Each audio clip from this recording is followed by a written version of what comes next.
ബ്രിട്ടൻ്റെ വിമാനവാഹിനി കപ്പലിൽ നിന്ന് പറന്നുയർന്നു എന്ന് പറയപ്പെടുന്ന F-35 വിമാനം തിരുവനന്തപുരം വിമാനത്താവളത്തിൽ ഇപ്പോഴും ഉണ്ട്. CISFൻ്റെ കാവലുമുണ്ട്. ഇപ്പം പോകേണ്ട സമയം കഴിഞ്ഞില്ലേ? അതിനകത്ത് സിനു പറഞ്ഞ ഒരു കാര്യം പ്രത്യേകം ശ്രദ്ധിക്കേണ്ടതാണ്. CISFൻ്റെ കാവലിട്ടു. വിമാനം വന്നിറങ്ങി. വിമാനത്തിന് എന്തോ തകരാറ് പറ്റിയതുകൊണ്ട് ആദ്യം വന്ന വാർത്ത എന്ന് വെച്ചാൽ വിമാനത്തിൻ്റെ ഫ്യൂവൽ തീർന്നതുകൊണ്ട് തിരിച്ചു പറന്ന് HMS പ്രിൻസ് ഓഫ് വെയിൽസ് എന്നുള്ള വിമാനവാഹിനി കപ്പലിൽ ഇറങ്ങാൻ കഴിയാത്തതുകൊണ്ട് അവിടെ വന്നിറങ്ങി എന്നാണ് ആദ്യം വാർത്തകൾ വന്നത്. പിന്നെയുള്ളത് ഇപ്പോൾ ഏറ്റവും പുതിയൊരു കാര്യം, ഈ പറഞ്ഞ പോലെ ആ വിമാനം തിരിച്ചു പോയിട്ടില്ല. ഫ്യൂവൽ അടിച്ചാൽ ഉടനെ തിരിച്ചു പോകേണ്ടതല്ലായിരുന്നു. അതെ. അപ്പോൾ ഫ്യൂവലിൻ്റെ പ്രശ്നം മാത്രമല്ല, ആ വിമാനത്തിന് CISF കാവൽ ഏർപ്പെടുത്തി. അപ്പോൾ ആ ബ്രിട്ടൻ്റെ വിമാനമാണ്, ലോക്ഹീഡ് മാർട്ടിൻ നിർമ്മിച്ച അമേരിക്കൻ നിർമ്മിത വിമാനമാണ്. F-35 ലൈറ്റ്നിങ് ആണ് അത്. ആ വിമാനം രജിസ്ട്രേഷൻ നമ്പർ 135067 എന്ന് പറയുന്ന വിമാനമാണ്. അത് ഈ പറഞ്ഞതുപോലെ ബ്രിട്ടൻ്റെ റോയൽ എയർഫോഴ്സിൻ്റെ വിമാനമാണ്. അതിന് എയർഫോഴ്സ് നമ്മുടെ അനുവാദത്തോടു കൂടി നമ്മുടെ തിരുവനന്തപുരം എയർപോർട്ടിൽ അതവിടെ കിടക്കുകയാണ്. അതിൻ്റെ പൈലറ്റിനെ പുറത്തിറങ്ങാൻ സമ്മതിക്കുന്നില്ല എന്നൊക്കെ വാർത്ത വരുന്നത്. പുറത്തിറങ്ങാൻ സമ്മതിക്കുന്നില്ല, വിമാനത്തിൽ നിന്ന് പുറത്തിറങ്ങാൻ പറ്റുന്നില്ല എന്നല്ല, വിമാനത്താവളത്തിന് പുറത്തിറങ്ങാൻ സമ്മതിക്കുന്നില്ല. കാരണം ഇമിഗ്രേഷൻ ഇഷ്യൂസൊക്കെ ഉണ്ട്. അപ്പോൾ ഇതുമായി ബന്ധപ്പെട്ട് നമ്മൾ ഇന്നലെ ഒരു വീഡിയോ ചെയ്തു. ഈ ഫ്ലൈറ്റ് റഡാർ 24-ൽ ഈ വിമാനം 14-ാം തീയതി വൈകിട്ട് 9:14 വിമാനത്തെ കാണുന്നു. ആ കാണുമ്പോഴത്തേക്ക് ഇത് അമേരിക്കൻ വിമാനത്തിൻ്റെ നമ്പറുകളും മറ്റുമാണ് കണ്ടത്. അപ്പോൾ അമേരിക്കൻ വിമാനമാണ് ഫ്ലൈറ്റ് റഡാർ 24-ൻ്റെ ഡാറ്റയിലുള്ളത്. പക്ഷേ വന്നിറങ്ങിയത് ബ്രിട്ടീഷ് വിമാനമാണ്. അപ്പോൾ ഫ്ലൈറ്റ് റഡാർ ഡാറ്റയിലുണ്ടായ വ്യത്യാസമായിരിക്കാം എന്ന് പറഞ്ഞിട്ടാണ് നമ്മളൊരു വീഡിയോ ചെയ്തത്. പക്ഷേ അതിനുശേഷം ഒരുപാട് ദുരൂഹത തിയറികൾ വരുന്നുണ്ട്. ഈ വിമാനം വന്നിരിക്കുന്നത് നമ്മൾ ഓപ്പറേഷൻ സിന്ദൂറൊക്കെ കഴിഞ്ഞു. നമ്മുടെ വ്യോമ പ്രതിരോധം അപ്രതിരോധ്യമായ തരത്തിലുള്ള വ്യോമ പ്രതിരോധമാണ്. അപ്പോൾ ഇറാനിൽ അയക്കുന്ന മിസൈലുകൾ വന്ന് ഇസ്രയേലിൽ പടപടാന്ന് വീഴുകയാണ്. അതെ. അവിടെ അയൺ ഡോം ഉണ്ട്, ഡേവിഡ് സ്ലിംഗ് ഉണ്ട്, ആരോ ഉണ്ട്, അമേരിക്കയുടെ താടുണ്ട്. ഇതൊക്കെ ഉണ്ടായിട്ടും ഇറാൻ അയക്കുന്ന മിസൈലുകളെ പ്രതിരോധിക്കാൻ കഴിയുന്നില്ല. എന്നാൽ പാകിസ്ഥാൻ 100 കണക്കിന് ഡ്രോണുകളും മിസൈലുകളും അയച്ചിട്ടും നമ്മുടെ ഒരു നഗരത്തിനോ ഒരു ഗ്രാമത്തിനോ ഒരു കേടുപാടും പറ്റിയില്ല. നമ്മുടെ പക്കലുള്ള ആയുധങ്ങൾ ഉപയോഗിച്ച് ഇതിനെ മുഴുവൻ പ്രതിരോധിച്ചു. S-400 പോലും നമ്മൾ 11 തവണയെ ചാർജ് ചെയ്തിട്ടുള്ളൂ. നമ്മൾ പിന്നീട് ഈ ഡ്രോണുകളെയൊക്കെ നമ്മുടെ ലോക്കൽ മിസൈൽ, ആകാശ് പോലെയുള്ള മിസൈലുകൾ എന്തിന് ഷാർപ്പ് ഷൂട്ടർമാരെ വെടിച്ച് സ്നൈപ്പർ കൊണ്ട് വരെ വെടിവെച്ചിട്ടും. അപ്പോൾ നോക്കണം. അപ്പോൾ നമ്മുടെ രാജ്യത്തെ സേനയുടെ കരുത്ത് വിളിച്ചോതുന്ന ഒന്നായിരുന്നു. നമുക്ക് ഇത്രയും വലിയ വേവ്സായിട്ട് ഈ ഡ്രോണുകളും മിസൈലുകളും അയക്കുന്നതിൻ്റെ കാര്യം എന്ന് പറഞ്ഞാൽ അത് ഏതെങ്കിലുമൊക്കെ മിസൈലുകളെ, ഇതിനെ പ്രതിരോധിക്കാൻ വരുന്ന മിസൈലുകളെ മറികടന്ന് ലക്ഷ്യത്തിലെത്തണമെന്ന് വെച്ച് കരുതിയിട്ടാണ് 100 കണക്കിന് എണ്ണം അയക്കുന്നത്. ഒരേ സമയത്ത് ഇത്ര എണ്ണത്തിനെ ചിലപ്പം പ്രതിരോധിക്കാൻ കഴിയില്ല എന്ന കണക്കൂട്ടലാണ്. അത് ഹമാസ് ഇസ്രയേൽ ചെയ്ത് അങ്ങനെയാണ്, ഇറാൻ ഇപ്പോൾ ഇസ്രയേൽ ചെയ്ത് കൊടുക്കുന്നത് അങ്ങനെയാണ്. അതേ പാറ്റേണാണ് പാകിസ്ഥാൻ ആർമി നമുക്ക് നേരെ എടുത്തത്. പക്ഷെ നമ്മൾ അതിനെയൊക്കെ നിഷ്പ്രയാസം കീഴടക്കി. അത് നമ്മുടെ മികവാണ്. നേരത്തെ പറഞ്ഞ പോലെ X-400 നമ്മൾ 11 തവണയെ ചാർജ് ചെയ്തിട്ടുള്ളൂ എന്നാണ് ഡിഫൻസ് സൈറ്റുകൾ പറയുന്നത്. അപ്പോൾ നമുക്ക് അത്രയും വലിയ വ്യോമ പ്രതിരോധം നോർത്തിലുണ്ട്. സദേൺ നേവൽ കമാൻഡൊക്കെയുള്ള ഈ മേഖലയിൽ നമ്മുടെ വ്യോമ പ്രതിരോധം എത്രയുണ്ട് എന്ന് കണ്ടുപിടിക്കാൻ വേണ്ടിയിട്ട് ബ്രിട്ടൻ അമേരിക്കയ്ക്ക് വേണ്ടി നടത്തിയ ഒരു പണിയാണോ ഈ വിമാനം എന്ന് ഒരു തിയറി. അഭ്യാസം ഇറക്കിയതാണ്. അല്ല, നമ്മൾ ആരും സ്റ്റെൽത്തല്ലേ, നമ്മൾ കാണുമോ ഇല്ലയോ എന്ന് അറിയണം. അതിന് വേണ്ടിയിട്ട് വന്നു എന്നൊക്കെ പറയുന്ന ഒരു സാധനമുണ്ട്. പക്ഷെ നമ്മൾ കണ്ടെത്തി, നമ്മൾ air traffic surveillance radar check കമ്പനിയുടെ ELDIS എന്ന് പറയുന്ന RL-2000 റഡാറാണ് നമ്മുടെ തിരുവനന്തപുരത്തുള്ളത്. ഇത് ഏറ്റവും ആധുനികമായ റഡാറുകളിലൊന്നാണ്. സ്റ്റെൽത്തുള്ള വിമാനമായിട്ട് പോലും F-35നെ കണ്ടുപിടിച്ചു. ഓക്കെ, അപ്പോൾ അവിടെ ഒരു പ്രശ്നമുണ്ട്. അങ്ങനെ ഉണ്ടെങ്കിൽ അടുത്ത തിയറി എന്നറിയോ?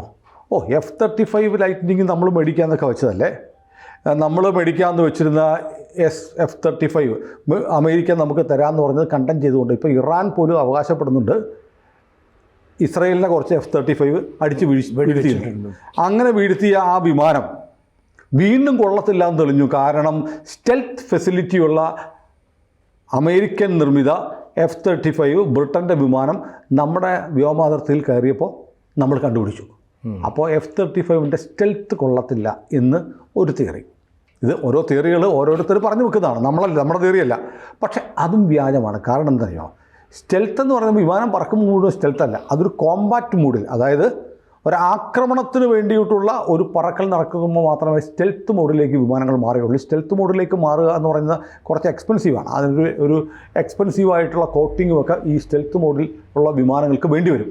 അപ്പോൾ അത് എല്ലായ്പ്പോഴും സാധാരണ പറക്കലോ അല്ലെങ്കിൽ സൈനിക അഭ്യാസങ്ങളിൽ പങ്കെടുക്കുമ്പോഴോ ഒക്കെ സ്റ്റെൽത്ത് ഉപയോഗിക്കേണ്ട കാര്യമില്ല. അപ്പോൾ അതുകൊണ്ട് ഈ വിമാനത്തെ നമ്മുടെ റഡാർ കണ്ടുപിടിച്ചത് സ്റ്റെൽത്തിൻ്റെ കുഴപ്പമാണെന്നുള്ള തിയറിയും തെറ്റാണ്. അപ്പോൾ പ്രധാനപ്പെട്ട ഒരു കാര്യം, ഈ വിമാനം വന്നല്ലോ, അപ്പോൾ ചിലർ പറഞ്ഞ് ചാരവൃത്തിക്ക് വേണ്ടി വന്നതാണ്. അതുകൊണ്ടാണ് നമ്മൾ ആ വിമാനത്തിനെ അവിടെ പിടിച്ചിട്ടിട്ട് CISFൻ്റെ സുരക്ഷ ഒരുക്കിയിരിക്കുന്നത് എന്ന് വേറൊരു തിയറി ചിലരൊക്കെ സോഷ്യൽ മീഡിയയിൽ ഇങ്ങനെ തിയറികൾ വന്നുകൊണ്ടിരിക്കുകയാണ്. പക്ഷേ ഇതിനകത്ത് എങ്ങനെയെന്ന് അറിയോ, ഒരു വിമാനം വന്നു, വിമാനത്തിൻ്റെ പൈലറ്റ് നമ്മളോട് സഹായം, അവരുടെ ഒരു 7700 എന്ന് പറയുന്ന ഒരു കോഡ് പ്രകാരം നമ്മുടെ ATCയിലേക്ക്, എയർ ട്രാഫിക് കൺട്രോളിലേക്ക് ഒരു കോഡ് അയക്കുന്നു. സഹായം വേണം എന്നുള്ള ആ കോഡ് അയക്കുന്നു. നമ്മളത് ക്ലിയറൻസ് കൊടുക്കുന്നു. ക്ലിയറൻസ് കൊടുത്ത് വിമാനം വന്നിറങ്ങിയാൽ ഇത് സ്വാഭാവികമായും ചെയ്യുന്നത് നമ്മുടെ മിനിസ്ട്രി ഓഫ് എക്സ്റ്റേണൽ അഫയേഴ്സ്, വിദേശകാര്യ വകുപ്പിനും ആഭ്യന്തര വകുപ്പിനും ഇത് സംബന്ധിച്ചുള്ള അറിയിപ്പ് പോകും. അറിയിപ്പ് പോയാൽ ഉടനെ ചെയ്യുന്നതെന്നറിയോ, ഇങ്ങനൊരു വിമാനം വന്നിട്ടുണ്ട് ബ്രിട്ടൻ, ഇപ്പം ഈ പറഞ്ഞ F-35 എന്ന് പറഞ്ഞ ബ്രിട്ടീഷ് വിമാനം വന്നു, നമ്മളിവിടെ ഇറങ്ങാൻ പെർമിഷൻ കൊടുത്തു. നമ്മളുടനെ നമ്മുടെ ചാനലിൽ MEAയ്ക്കും MHAയ്ക്കും, മിനിസ്ട്രി ഓഫ് ഹോം അഫയേഴ്സിനും മിനിസ്ട്രി ഓഫ് എക്സ്റ്റേണൽ അഫയേഴ്സിനും നമ്മുടെ വിവരങ്ങൾ പോകും. ഇപ്പോൾ ഇവർ ചെയ്യുന്നത് പിന്നീട് ഡിപ്ലോമാറ്റിക് ചാനൽ വഴി ഏത് രാജ്യത്തിൻ്റെ വിമാനമാണോ ആ രാജ്യത്തിൻ്റെ എംബസി അറിയിക്കും. അങ്ങനെ എംബസി അറിയിക്കുന്നത് ഡിപ്ലോമാറ്റിക് നോട്ടിഫിക്കേഷൻ എന്ന് പറയും. ഈ ഡിപ്ലോമാറ്റിക് നോട്ടിഫിക്കേഷൻ കൊടുക്കും. അപ്പോൾ ഈ ബ്രിട്ടീഷ് വിമാനം ഇവിടെ വന്നിറങ്ങിയപ്പോൾ നമ്മൾ ഡിപ്ലോമാറ്റിക് നോട്ടിഫിക്കേഷൻ നമ്മൾ ബ്രിട്ടീഷ് എംബസിക്ക് കൊടുത്തു. അതിനുശേഷം എന്താണെന്നറിയോ, ഇഷ്യൂ ഡിറ്റർമിനേഷൻ എന്ന് പറയുന്നൊരു പ്രോസസ്സുണ്ട്. നടപടിക്രമങ്ങൾ പറയുകയാണ്. നടപടിക്രമങ്ങൾ അറിയാത്തത് കൊണ്ടാണ് നമ്മൾ ഈ കോൺസ്പിറസി തിയറി മുഴുവൻ പറയുന്നത്. ഈ പൈലറ്റ് പറയുന്നു എൻ്റെ വിമാനത്തിന് ഇന്ന കുഴപ്പമുണ്ട്, അതുകൊണ്ട് ഞാൻ ഇറങ്ങിയാണ് പൈലറ്റ് പറയും. പൈലറ്റ് എന്ന് പറഞ്ഞൊരു വ്യക്തിയാണ്. ആ വ്യക്തി പറയുന്നതിനെ ആ വ്യക്തിയുടെ അല്ലെങ്കിൽ വിമാനത്തിൻ്റെ, പ്രത്യേകിച്ച് യുദ്ധവിമാനമാണെങ്കിൽ ആ രാജ്യം അംഗീകരിക്കണം. പൈലറ്റ് പറയുന്നത് എൻഡോഴ്സ് ചെയ്യണം ആ രാജ്യം. അതൊരു പ്രോസസ്സാണ്. അത് അവിടെ പോയിട്ട് അവിടെ നിന്ന് റിപ്ലൈ വരണം. ഇനി അത് കഴിഞ്ഞിട്ടോ ഇനി ഏതെങ്കിലും ചാരവൃത്തിക്ക് വേണ്ടി വന്ന വിമാനമാണെന്നുള്ള സംശയം വരുവാണെങ്കിൽ വീണ്ടും ഇതേ പ്രോസസ്സിലൂടെ അറിയിപ്പ് പോവും, ഡിപ്ലോമാറ്റിക് റെസൊല്യൂഷൻ ഉണ്ടാവും. എന്നിട്ട് ആ തർക്കം അനധികൃതമായി നമ്മുടെ രാജ്യത്തിലേക്ക് കയറി വന്നതാണ്. അത് സംബന്ധിച്ചൊരു തർക്കം ഉണ്ടാവും നമുക്ക്. ആ തർക്കം സെറ്റിൽ ചെയ്തിട്ടേ വിമാനം വിട്ടുകൊടുക്കുകയുള്ളൂ. ഇതാണ് ഇതിൻ്റെ പ്രോസസ്സ്. അപ്പോൾ ഒരു സംശയം, ഇത്രയും 14-ാം തീയതി വന്നതല്ലേ, ഇന്ന് 19 അല്ലേ, 19-ാം തീയതി ആയിട്ടും വിട്ടുകൊടുത്തിട്ടില്ല. മാത്രമല്ല നമ്മൾ CISFൻ്റെ കാവൽ വിട്ടിരിക്കുന്നു. അപ്പോൾ പിന്നെ അങ്ങനെയാണെങ്കിൽ അത് ചാരവൃത്തിക്ക് വന്ന വിമാനമാണോ എന്ന് സ്വാഭാവികമായും ഞാൻ പറഞ്ഞതിൻ്റെ അടിസ്ഥാനത്തിൽ തോന്നാം. പക്ഷേ ഇതിനിടയ്ക്ക് മറ്റൊരു സംഭവം ഉണ്ടായിട്ടുണ്ട്. ഈ വിമാനം മാത്രമല്ല, ബ്രിട്ടൻ്റെ ഒരു ബ്രിട്ടീഷ് നേവിയുടെ ഒരു ഹെലികോപ്റ്ററും വന്നിറങ്ങിയിട്ടുണ്ട്. അതിൻ്റെ വാർത്തകൾ നമ്മുടെ മാധ്യമങ്ങളിൽ വന്നിട്ടില്ല. ഈ വാർത്തകൾ വരാത്തത് കൊണ്ടാണ് ആളുകൾക്ക് ഈ സംശയങ്ങൾ മുഴുവൻ ഉണ്ടാകുന്നത്. അപ്പോൾ എന്തിനാണ് ഹെലികോപ്റ്റർ വന്നത്? ഹെലികോപ്റ്റർ വന്നത് സിമ്പിളാണ്. ഇപ്പോൾ ബ്രിട്ടൻ്റെ വിമാനമാണ്, അമേരിക്കയുടെ ലോക്ഹീഡ് മാർട്ടിൻ കമ്പനി നിർമ്മിച്ച് കൊടുത്ത F-35 ആണ്. അത് റിപ്പയർ ചെയ്യണമെങ്കിൽ അവർ തന്നെ വരണം. അവരുടെ വിമാനമാണെങ്കിൽ അവരുടെ ടെക്നീഷ്യൻസ് തന്നെ വരണം. അവരുടെ ടെക്നീഷ്യൻസിനെ ഈ വിമാനവാഹിനി കപ്പലിൽ നിന്ന് ഇവിടെ കൊണ്ടുവന്നിറക്കാൻ വേണ്ടി വന്നിരിക്കുന്ന ഹെലികോപ്റ്ററാണ് ഇപ്പോൾ തിരുവനന്തപുരം എയർപോർട്ടിലുള്ള ബ്രിട്ടീഷ് നേവിയുടെ അടുത്ത എയർക്രാഫ്റ്റ് എന്ന് പറയുന്ന ഹെലികോപ്റ്റർ വന്നിരിക്കുന്നത്. ഇതിൽ കയറ്റി ഈ പൈലറ്റിനെ തിരിച്ച് കപ്പലിലേക്ക് കൊണ്ടുപോയി എന്നൊരു വിവരമുണ്ട്. വിമാനം പറത്തിക്കൊണ്ടുവന്ന പൈലറ്റ് ഇപ്പോൾ കപ്പലിലേക്ക് പോയി എന്നൊരു വിവരമുണ്ട്. കാരണം വെച്ചാൽ അവിടെ വന്നു കഴിഞ്ഞാൽ പ്രാഥമികമായ സൗകര്യങ്ങളെ കൊടുക്കുകയുള്ളൂ. അതൊക്കെ വാഷ്റൂം ഉപയോഗിക്കാം എയർപോർട്ടിലെ, അതല്ലാതെ അതിന് പുറത്തിറങ്ങാനൊന്നും പറ്റില്ല. ഒരു ബന്ദിയാക്കപ്പെട്ട അവസ്ഥ ഉണ്ടാവും. കാരണം എമിഗ്രേഷൻ പ്രോസസ്സുണ്ട്. ഇത് എന്തിനാണ്, പ്രത്യേകിച്ച് യുദ്ധവിമാനമാണ്. അതുകൊണ്ട് അവരുടെ പൈലറ്റ് നമ്മുടെ ഒരു പ്രമൈസസ് ഒന്നും അധികം കാണാതിരിക്കാൻ വേണ്ടിയുള്ള കരുതലുണ്ടാവും. ഇത്തരം നടപടികളൊക്കെ നമ്മൾ എടുക്കുന്നത് കൊണ്ടാണ് ഈ പൈലറ്റിനെ അധികം പുറത്തേക്ക് വിടാതെ അവിടെ വെച്ചിരിക്കുന്നത്. അല്ലാതെ ചില കേന്ദ്രങ്ങൾ, ചില സോഷ്യൽ മീഡിയയിൽ പറയുന്ന പോലെ പൈലറ്റ് തടവിലൊന്നുമല്ല. പൈലറ്റ് ഇപ്പോൾ പോയി കഴിഞ്ഞു. ഇനി അടുത്ത ചോദ്യം, ഈ വിമാനം ഇന്ത്യൻ വ്യോമാതിർത്തിയിൽ ലംഘിച്ച് കയറി വന്നതല്ലേ? 100 നോട്ടിക്കൽ മൈൽ അപ്പുറത്ത് അന്താരാഷ്ട്ര വാട്ടറിൽ, ഇൻ്റർനാഷണൽ വാട്ടേഴ്സിൽ HMS പ്രിൻസ് ഓഫ് വെയിൽസ് എന്നുള്ള യുദ്ധക്കപ്പൽ എന്തിനാണ് വന്നത്? അതെന്ത് കറക്റ്റാണ് പറയാം. കേരളത്തിൽ നിന്ന് 100 കിലോമീറ്റർ അകലെ, അതായത് നമ്മുടെ ഇന്ത്യൻ അതിർത്തിയിൽ നിന്ന് 100 നോട്ടിക്കൽ മൈൽ അപ്പുറത്ത് എന്തിനാണ് HMS പ്രിൻസ് ഓഫ് വെയിൽസ് എന്ന് പറയുന്ന ബ്രിട്ടീഷ് വിമാനവാഹിനി കപ്പൽ വന്നത്? അതിനകത്തൊരു ദുരൂഹതയുണ്ട് എന്നാണ് അടുത്ത സിദ്ധാന്തക്കാർ. അപ്പോൾ ഇതൊക്കെ എന്തുകൊണ്ടുണ്ടാകുന്നുള്ള കാരണം ഞാൻ പറയാം. അത് പരിശോധിക്കുമ്പോൾ വളരെ കൃത്യമായൊരു വിവരമുണ്ട്. അതായത് പാസെക്സ് 2025 എന്ന പേരിൽ ഇന്ത്യയും UK-യും ഗ്രേറ്റ് ബ്രിട്ടനും തമ്മിൽ ഒരു സംയുക്ത നേവൽ എക്സർസൈസ്, നാവിക അഭ്യാസം നടക്കുന്നുണ്ട്. അതിനുവേണ്ടി വന്നതാണ് ഈ HMS പ്രിൻസ് ഓഫ് വെയിൽസ് എന്ന് പറയുന്ന ബ്രിട്ടീഷ് യുദ്ധക്കപ്പൽ. അങ്ങനെ വന്നപ്പോഴാണ് അതിനു വേണ്ടി എത്തിയ കപ്പലിനിടയ്ക്കാണ് ഈ പറഞ്ഞതുപോലെ പ്രതികൂല കാലാവസ്ഥ മൂലം ഈ വിമാനത്തിന് തിരിച്ച് കപ്പലിലിറങ്ങാൻ പറ്റാതെ, അത് പറന്ന് വന്നപ്പോഴത്തേക്ക് തിരിച്ചു പോകാൻ പറ്റുന്നില്ല, കാലാവസ്ഥ മോശമായതാണ് 7700 എന്നുള്ള മെസ്സേജ് അയച്ചിട്ട് തിരുവനന്തപുരത്ത് ഇറങ്ങിയതെന്നാണ് ഒഫീഷ്യലി ഇപ്പോൾ കിട്ടുന്ന വിവരം. അത് ബ്രിട്ടൻ നൽകുന്ന വിവരം. ബ്രിട്ടൻ നമ്മുടെ എയർഫോഴ്സും പറയുന്നത് തന്നെയാണ്. കാരണം നമുക്കറിയാം, നമ്മളുമായിട്ട് സംയുക്ത നാവികാഭ്യാസത്തിന് വന്നിരിക്കുന്നതാണ്, നമ്മളിത് എൻഡോഴ്സ് ചെയ്യുകയാണ്. നമ്മുടെ സൗഹൃദ രാജ്യം കൂടിയാണ്. അപ്പോൾ ഈ ഇത്തരം നാവികാഭ്യാസങ്ങൾ നമ്മൾ നിരന്തരം നടക്കുന്നുണ്ട്. അപ്പം ഇന്ധനം തീർന്നത് കൊണ്ടാണെന്നുള്ള തീറി തെറ്റ്. ഇന്ധനം തീർന്നതുകൊണ്ടല്ല, പ്രതികൂല കാലാവസ്ഥ കൊണ്ടാണ് സംഭവിച്ചത്.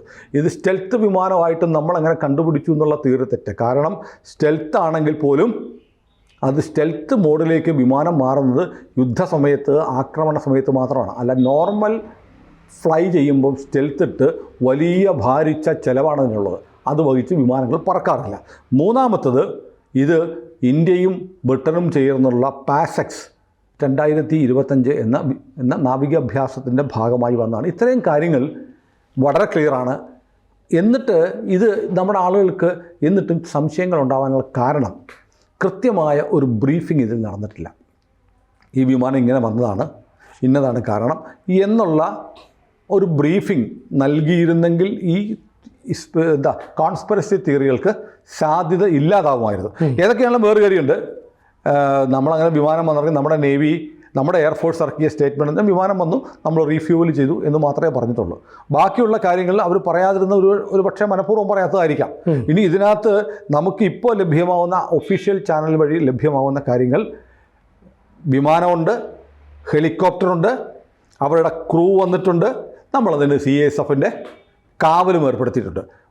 അതിനപ്പുറത്തേക്ക് ഇപ്പോൾ ഔദ്യോഗികമായി ഇന്ത്യൻ എയർഫോഴ്സ് പറയാത്തത് കൊണ്ടാണ് ഈ സംശയങ്ങൾ ഉണ്ടാവുന്നത് എന്ന് ഞാൻ പറഞ്ഞു. പക്ഷെ അത് ഇന്ത്യൻ എയർഫോഴ്സ് അത് ഡീറ്റെയിൽ ആയിട്ട് പറയാത്തതിന് അതിൻ്റെതായ കാരണങ്ങൾ ഉണ്ടാവാം. ഏതായാലും ആശങ്കകൾക്ക് വകയില്ല. ചാരവൃത്തിക്ക് വന്നതല്ല ബ്രിട്ടീഷ് വിമാനം എന്നത് ഏതാണ്ട് ഉറപ്പാണ്. കാരണം നമ്മുടെ സംയുക്ത നാവിക അഭ്യാസത്തിന് വന്നതാണ്. അതുകൊണ്ട് വലിയ കുറേ പേരൊക്കെ ഇങ്ങനെ ഈ യുദ്ധം നടക്കുന്നു, ഓപ്പറേഷൻ സിന്ദൂർ കഴിഞ്ഞേ ഉള്ളൂ, അവിടെ ഇറാനും ഇസ്രയേലും തമ്മിലുള്ള അടി നടക്കുന്നു. അപ്പോൾ ഇന്ത്യക്ക് ഈ പ്രത്യേകിച്ച് വൾണറബിൾ എന്ന് തോന്നാവുന്ന ഒരു കോസ്റ്റാണ് നമ്മുടെ കേരള തീരം. ആ കേരള തീരത്ത് കപ്പലുകൾ മുങ്ങുന്നു, കപ്പൽ കത്തുന്നു. അതിനിടയ്ക്ക് ബ്രിട്ടീഷ് വിമാനവാഹിനി വരുന്നു, അവിടെ നിന്നൊരു സ്റ്റെൽത്ത് വിമാനം F-35 വന്നിട്ട് തിരുവനന്തപുരത്ത് ഇറങ്ങുന്നു. അത് പോകുന്നില്ല, അതിന് കാവലിട്ട് ഇന്ത്യ പിടിച്ചു വെച്ചിരിക്കുന്നു എന്ന തരത്തിലൊക്കെ ഉള്ള നാറേറ്റീവ് ഉണ്ടാവുന്നത് ആളുകളുടെ ഒരു ആശങ്ക കൊണ്ടാണ്. ഈ ആശങ്കകൾക്ക് വകയില്ല എന്ന് പറയാനാണ് നമ്മൾ ഈ വീഡിയോ ചെയ്തത്. ഏതായാലും വിമാനം മാത്രമല്ല, ബ്രിട്ടൻ്റെ ഒരു ഹെലികോപ്റ്ററും ഇപ്പോൾ തിരുവനന്തപുരം വിമാനത്താവളത്തിലുണ്ട്. ഗൂഢാലോചന തിയറിക്കാർക്ക് വേണമെങ്കിൽ പറയാം, ബ്രിട്ടീഷ് യുദ്ധവിമാനവും ഹെലികോപ്റ്ററും ഇന്ത്യ കസ്റ്റഡിയിലെടുത്തു. വാസ്തവം അതല്ല എങ്കിൽ പോലും. കൂടുതൽ വാർത്തകളും വിശേഷങ്ങളും നിങ്ങളിലേക്ക് എത്താൻ ABC മലയാളം സബ്സ്ക്രൈബ് ചെയ്യുക, ബെൽ ബട്ടണും അമർത്തുക.